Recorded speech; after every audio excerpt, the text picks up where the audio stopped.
Okay, so my newest metaphor is that Mallory is like wine, in the sense that it takes you a while to sort of appreciate his nuances.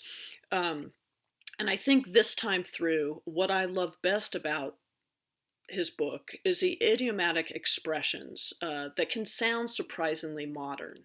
Let me deal, for instance, or let's blow, or come off it. Okay, so the last section of Morte d'Arthur deals with the fall of the Round Table, an ending that we've known since the beginning. And as we watch the nightmare unfold, it seems like the principal characters, at least, are all trying to do the right thing, which ironically leads to tragedy. We get the sense that even if imperfectly realized, something special has been lost, namely the ideals of loyalty and fellowship found in the Arthurian chivalric code that can be used to put in check or put a check on destabilizing human passions. As a reminder, that code includes not murdering people and granting mercy when you overpower them in a fight, to help women and not to rape them, and to not take up wrongful battles for love or for worldly goods. So, ironically, the last section opens in the month of May, when flowers bloom and the flower of chivalry, Arthur says, was, quote, destroyed and slain. The fault is laid at the door of Agravain and Mordred. Both are described as unhappy and envious, and Mordred is said to have a privy hate for the queen. It's interesting that Mallory notes that Arthur knows about the affair between the queen and Lancelot, because of Lancelot's value to him and his Arthur's love for Lancelot, he was, quote, loath that the noise should be out.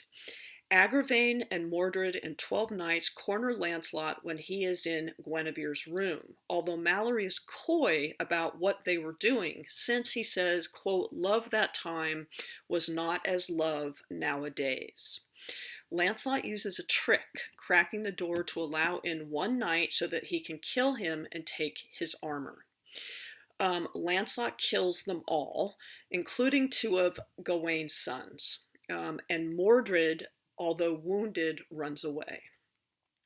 So Arthur acts in heat and malice, and without counsel, which we know is bad, deciding to burn the queen at the stake for treason, even after Gawain warns him not to be over hasty.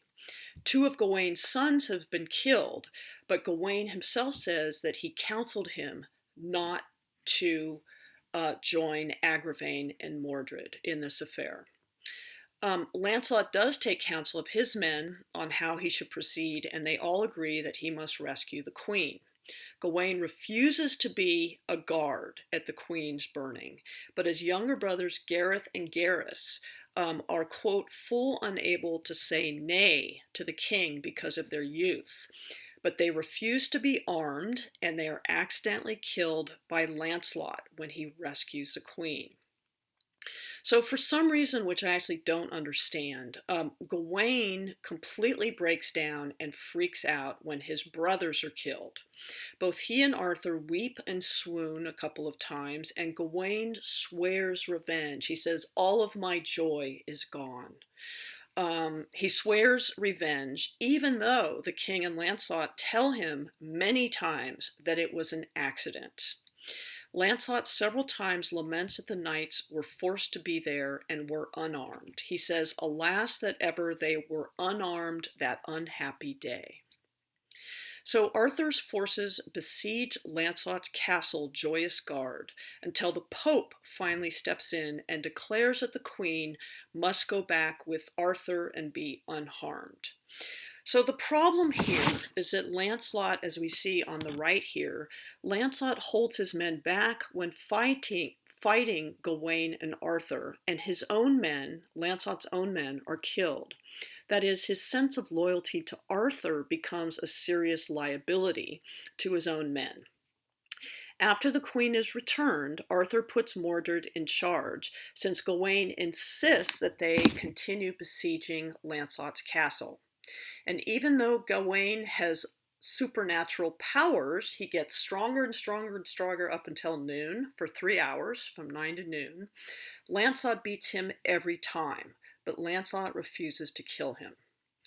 So, as they are wasting their valuable military resources over this private quarrel, Mordred has himself crowned king and tries to force Guinevere, in a weird Freudian twist, to marry him. She holes up in the Tower of London and says that she would rather slay herself than marry him. Gawain dies from his wounds that he had received from Lancelot that he had refused to allow to heal before taking him on again. But he has a conversion at the very end, blaming himself for his own death through his own hastiness, he says, and willfulness. He seems to realize that Arthur's kingdom is in danger and disease, as he says, because of his, quote, pride. After he dies, and he knows 2.5 hours exactly before he's going to die, he dies at noon, he warns Arthur in a dream not to fight the next day. And he says that Lancelot will arrive back in England to help Arthur at the end of the month. Of course, the two sides meet at Barham Down, and they make a deal. But a soldier pulls out a sword to strike at an adder or a snake, which leads to a full battle. And the scene is actually on a relief. It's right down here where he's striking the snake in Parliament in London.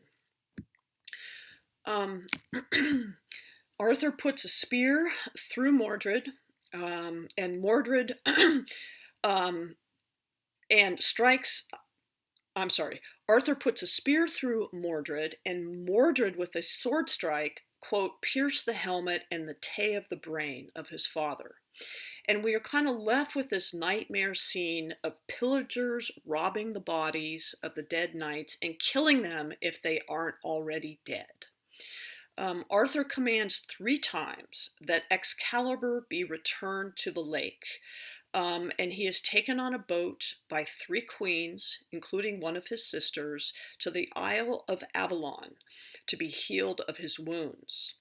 At the end, Guinevere enters a convent, and Lancelot becomes a priest. And when he dies, his corpse smells good, which is the sign of a saint. Okay, so there are clearly some failures here. Lancelot was warned, for instance, not to go see the queen because Agravain was trying to entrap him. Arthur is to blame for a lot of this for being weak and over hasty. He should not, for instance, have forced Gareth and Garrus to be at the queen's burning. We are told that he would happily have taken back the queen and made peace with Lancelot, but Gawain overrules him. And Gawain seems to irrationally blame Lancelot for the death of his brothers. There also seems to be, I think, a problem of private desire versus public duty, or a problem of conflicting obligations or loyalties. Also, chivalric ideals seem to become liabilities. For instance, Gareth and Garrus have feudal obligations to both Arthur as king and uncle and to Lancelot as lord and mentor. Lancelot has obligations to both the queen as her protector and as her lover, and to Arthur as his king. Arthur neglects his public duty as king to pursue Gawain's quest for vengeance against Lancelot. And Lancelot maintains a chivalric ideal by continuously granting mercy to his enemies, but this is shown by the end to be a weakness rather than a strength, as his own men realize. And so, finally, sort of a number of factors seem to be at play here. And Mallory kind of piles them on. We've got fortune. Um, Lancelot comments on fortune, how it is changeable and unstable several times.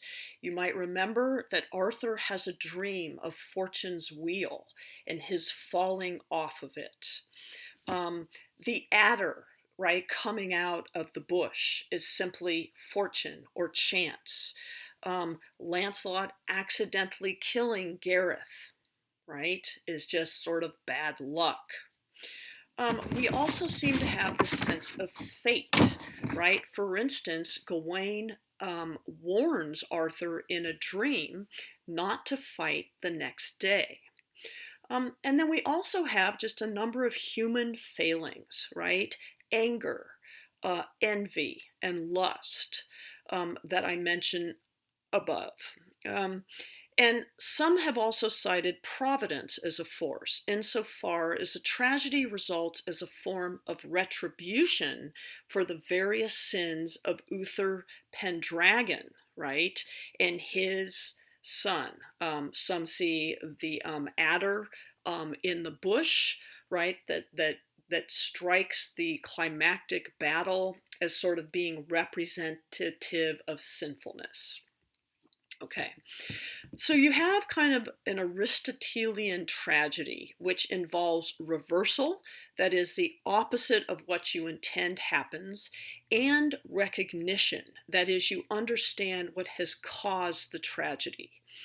Both seem to be present in Mallory's final book, since the principal characters all blame themselves. Arthur blames himself, Gawain, Lancelot, Guinevere, right? But Mallory comes back again and again to the theme of the instability of the world. It is unsure and it can't be trusted. That is, regardless of of human power, how much we try, transience prevails. And it's really kind of a gloomy message. All right, thanks.